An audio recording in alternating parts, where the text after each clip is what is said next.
Live അപ്ഡേറ്റ്സിലേക്ക് സ്വാഗതം. നമുക്കുണ്ടാകുന്ന സൗഹൃദങ്ങളിൽ എങ്ങനത്തെ തരത്തിലുള്ള സുഹൃത്തുക്കളെയാണ് നമ്മൾ അകറ്റി നിർത്തേണ്ടതെന്നുള്ളതിന് ഉത്തമ ഉദാഹരണമാണ് ആദില. ഇന്നത്തെ മോർണിംഗ് ആക്ടിവിറ്റിയിൽ കൊടുത്തിരിക്കുന്ന ടാസ്ക് എന്തായിരുന്നു വെച്ചാൽ, ഫൈനൽ 7 ഓരോരുത്തരും വന്ന് അവർക്ക് നന്ദി തോന്നിയ ഒരാളുടെ പേരും അതുപോലെ തന്നെ സോറി പറയാനുള്ള ഒരാളുടെ പേരും വന്ന് പറയുക. അങ്ങനെ ഓരോരുത്തരും വന്ന് പറയുന്നുണ്ട്. അതിൽ ആദിലയുടെ നന്ദിയും സോറി പറച്ചിലായിരുന്നു ശ്രദ്ധേയമായത്. സോറി പറയുന്നത് ആര്യനോടും നന്ദി പറയുന്നത് അനുവിനോടുമാണ്. പറഞ്ഞു തുടങ്ങിയപ്പോൾ ആദില അനുവിനോട് ശരിക്കും നന്ദി പറഞ്ഞു തുടങ്ങിയെന്ന് വിചാരിച്ചത്. പിന്നീടാണ് മനസ്സിലായത് ഒന്നിനു പിറകെ ഓരോന്നായിട്ട് അനുവിന് കൊട്ടു കൊടുത്തുകൊണ്ടിരിക്കുകയാണെന്ന്. ആദില പറയുന്നു, അനുമോളാണ് തനിക്ക് സെൽഫ് റെസ്പെക്ട് എന്താണെന്ന് പഠിപ്പിച്ചു തന്നതെന്ന്.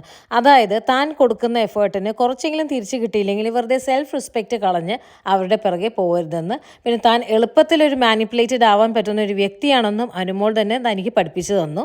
അഭിനയിച്ചുകൊണ്ട് എങ്ങനെ സൗഹൃദവും സ്നേഹവും കാണിക്കാം എന്നുള്ളതും അനുമോൾ പഠിപ്പിച്ചു തന്നെന്ന് പറയുന്നു. പിന്നെ ഈ ഒരു ബിഗ് ബോസ് ഹൗസിൽ നിന്നും പുറത്തേക്ക് പോയി കഴിഞ്ഞാൽ ഈ ഫ്രണ്ട്ഷിപ്പ് ഒന്നും ചിലപ്പോൾ ഉണ്ടാവില്ലെന്ന് അനുമോൾ പറഞ്ഞെന്ന് അതില പറയുന്നു.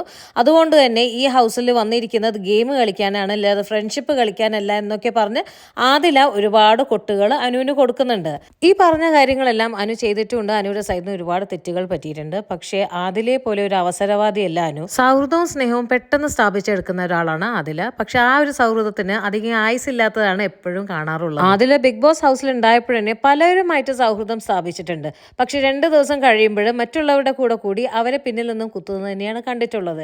ഇങ്ങനത്തെ ആളുകൾ കഴിയുന്നതും സൗഹൃദങ്ങൾ നിലനിർത്താത്തതാണ് നല്ലത്. കാരണം അവർക്ക് അതിനെ കൊണ്ട് സാധിക്കില്ല.